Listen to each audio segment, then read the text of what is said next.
Hi, welcome to Divine Astrology, and I'm John. This is July 2016 monthly prediction for Virgo Ascendant or Virgo Moon people. Hi Virgo, I'm not going to discuss about the new moon because it has already happened and I did a special video on it. And starting with Sun, Venus, Mercury conjunction in your 10th house.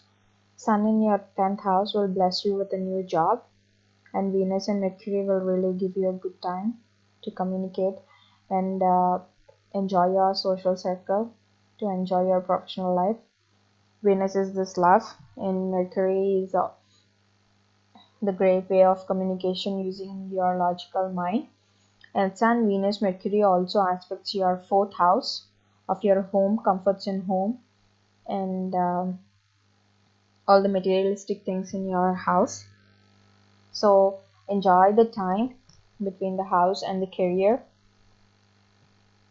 I think you have got this job after having a hard time. So enjoy your job, and your family is also going to enjoy the job. And coming to Jupiter and Rahu in your 12th house. Rahu is this obsession. Rahu is this demon which needs everything more and more. And 12th house is losses. 12th house is foreign places, and 12th house is um, spiritual moksha house.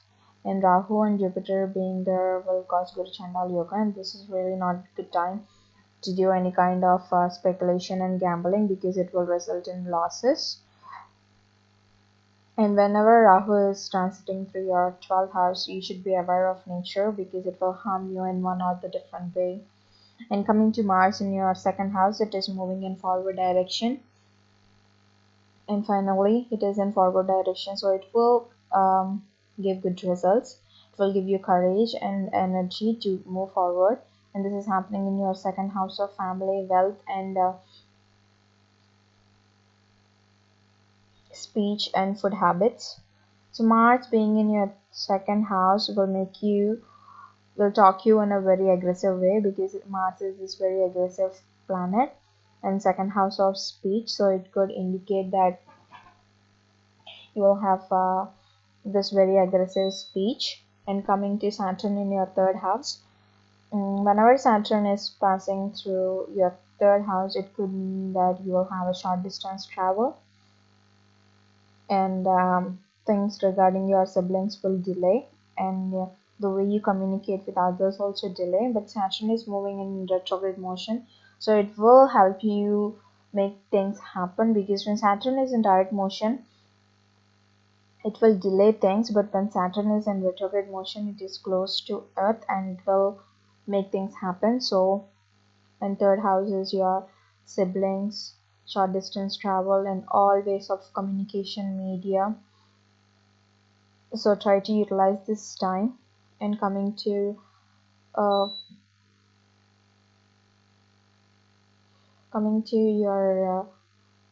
4th house, a full moon in 4th house indicates completions and new beginnings. I always relate the new moons and the full moons because new moons are new beginnings and full moons are completion. So something you have started, something you have began will come to completion or ending, either in a good way or a bad way.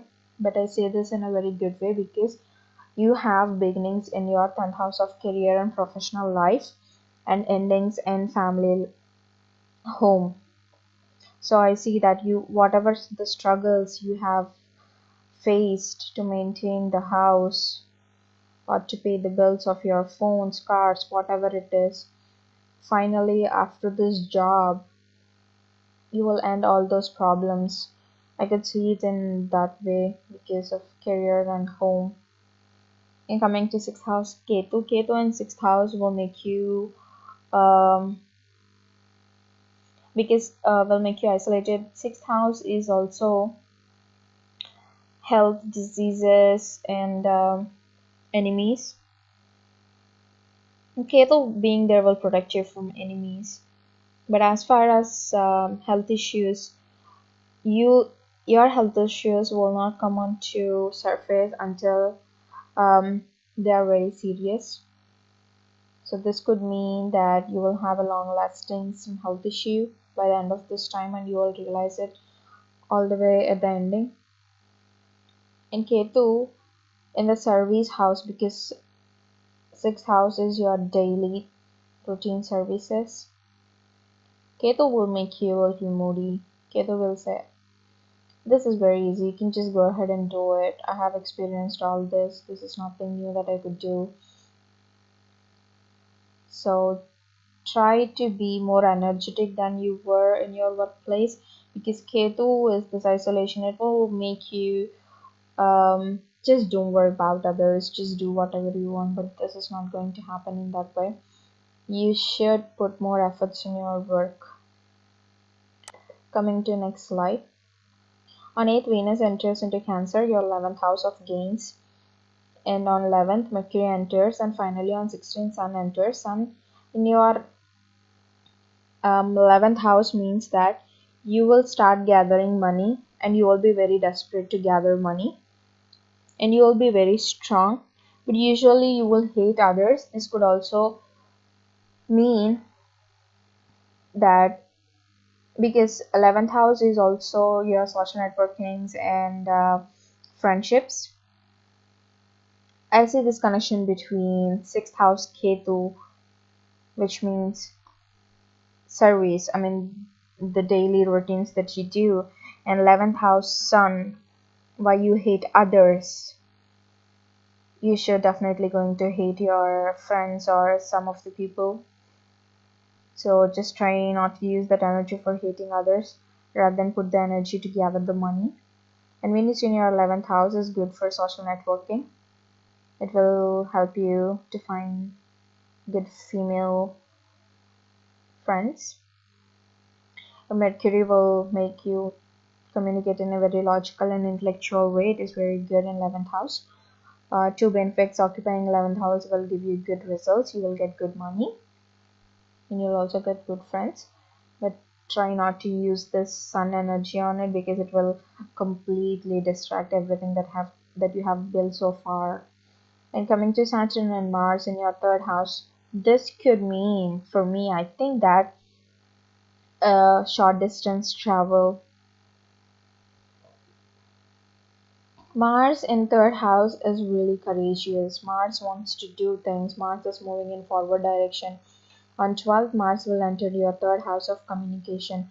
So if you are in any kind of media, this is really good time. You will get good subjects to work on, because Mars is this furious energy that just wants to dig deep and doesn't have any emotions to stop. And Saturn being there will organize things, will make you communicate in a very dignified and slow, structured form.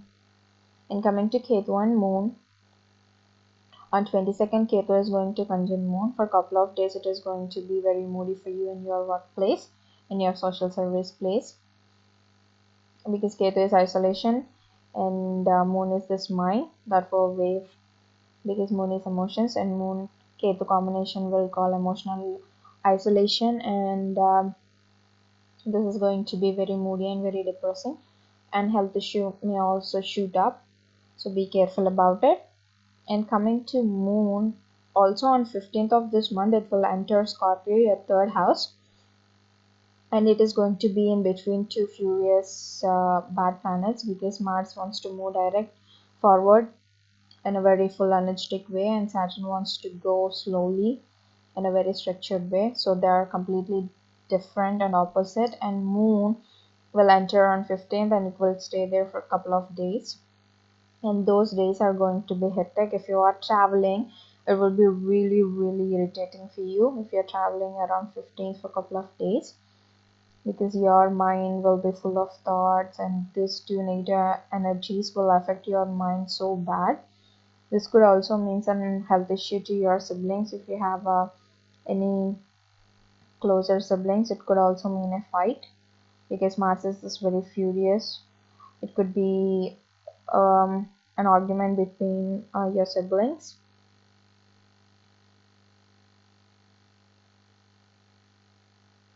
And Sun from your 11th house also aspects your 5th house of creativity and happiness. Sun aspecting your 5th house of happiness will make you short tempered because you couldn't achieve things that you wanted to do. So try to elevate more of Venus and Mercury thing rather than using your ego and irritation to pop up on things. And thank you so much, and I'm going to do a special video on Saturn and Mars and how it is going to affect you personally. And I'll see you in the next video, Virgo. Thanks for watching. Please like and subscribe.